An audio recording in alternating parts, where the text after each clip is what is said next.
울릉공항 KF-21 이륙한다. KF-21 전투기 엔진 8만 톤급 항공모함 이륙 비행. 현재 울릉공항 충격적 모습 공개. 한국에 또 속았다. 완공이 임박한 울릉공항에 일본에서 난리난 이유. 한국항공우주산업 이하 KAI 이 올해 수출 호황을 등에 업고 실적이 개선될 전망이다. 15일 증권가 컨센서스에 따르면 올해 매출액은 전년 대비 18.1% 증가한 4조 3,414억 원을 기록할 것으로 보이며 영업이익은 지난해보다 32.1% 증가한 3,700억 원이 전망된다. 러시아 우크라이나 전쟁, 중동 긴장 강화, 도널드 트럼프 2기 행정부의 출범 등 국제정세 혼란으로 방산 수요가 증가함에 따라 KAI의 해외 수주도 확대돼 올해 실적이 개선될 것으로 전망된다.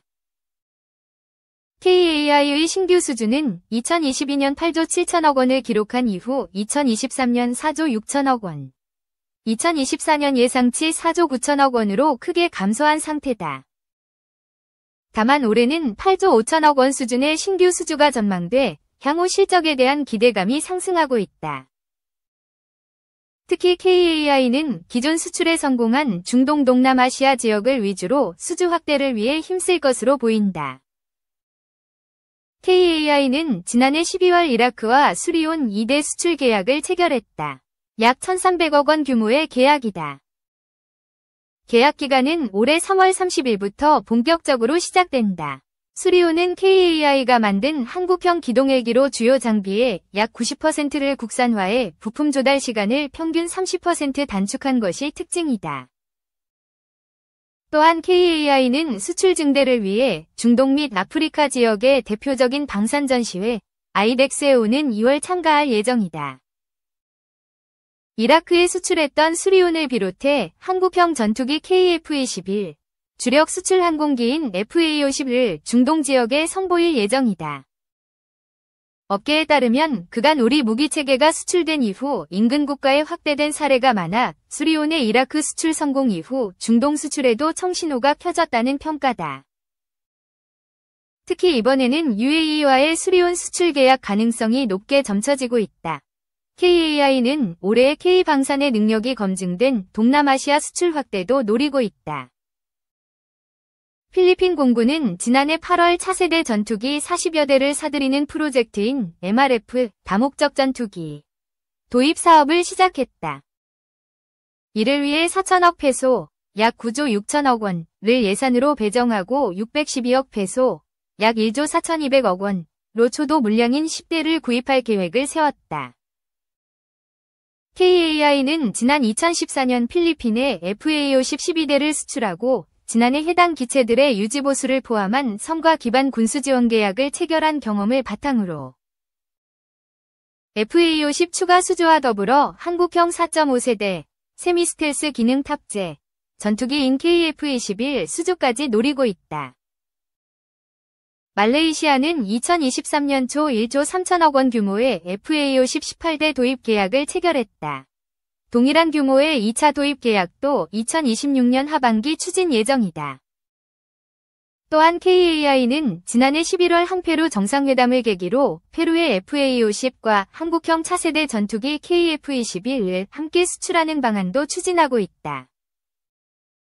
KAI 관계자는 계약 체결이 확정된 것은 아니기 때문에 수출 증가를 확신할 수는 없다면서도 기존 KAI에서 인도한 항공기의 성능에 만족한 국가들이 많아 그것을 기반으로 추가적인 항공기 수주를 위해 다양한 국가들과 소통하고 있다라고 밝혔다.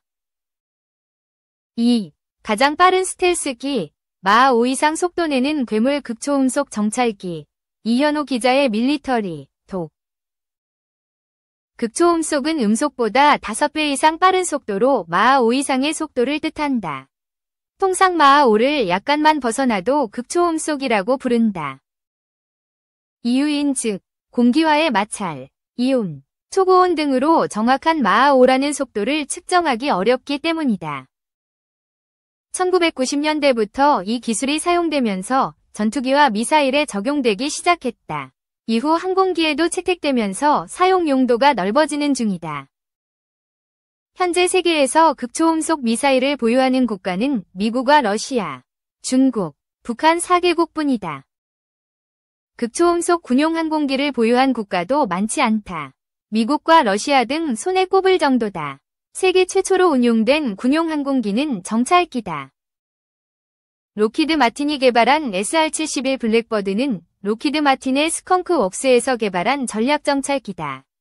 기체의 빛깔이 검은 데서 비롯해 블랙버드, 검은새라는 별칭으로 불린다. 세계에서 가장 빠른 유인 항공기로 마하 3급 초고속기다. 보통의 소총탄이 마하 2, 시속 2448km 정도의 속도로 총알과 레이스를 할 경우 총알보다 훨씬 빨라 추월이 가능할 정도다. 고도 24,000m의 성층권, 약 78,740피트 24km, 상공에서 마하 3.3, 4,039km에서 최대 67,344km까지 운항이 가능하다. 시간당 26만 km/h의 지역을 사진으로 촬영할 수 있다. 원형인 A11은 1959년부터 개발에 착수해 첫 보기 U2기가 1960년 5월 1일 소련의 미사일에 의해 격추되면서 개발의 속도를 냈다. 1964년 7월에 SR-71의 일부가 발표된 후 1965년부터 U2기의 후계기로서 전략공군에 실용 배치됐다. 항속 시간은 1.5시간이며 조종사 1명과 정찰요원 1명이 탑승한다. 초고속 운항에 의한 마찰열로 기체 외부의 온도가 수 300에서 500도까지 올라간다. 삼겹살을 올려놓는다면 단 몇 초 안에 익는 수준이다. 이에 기체가 고온에 견딜 수 있게 대부분 타이타늄 합금으로 제작됐다. 32대가 생산됐지만 1999년 10월 10일 마지막 비행을 끝으로 현재는 모두 퇴역했다. 퇴역한 초음속 정찰기 SR-71의 공식적인 후속기는 SR-72 기종이다. 로키드 마틴의 스컹크 웍스가 2013년 11월 1일 개발 계획을 공개해 2024년 시험 비행을 거쳐 2030년 실전 배치를 목표로 하고 있다. 중국의 대위성 요격 체계에 대항해 효과적인 정찰 자산을 다시 확보할 목적으로 개발 중이다.